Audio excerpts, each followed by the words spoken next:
Assalamu Walaikum. In this video, how to change the black background to white in Photoshop for two ways. Step 1. Click the gradient tool, paint bucket tool and use background normal and select the color white. Click OK.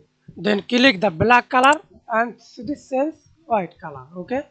And step 2. Remove this. Step 2. Go to select tab. Color range is black color and business color, then click OK. Then click select the white color, hold Alter, press backspace. Hold Alter, press backspace. Press Ctrl D.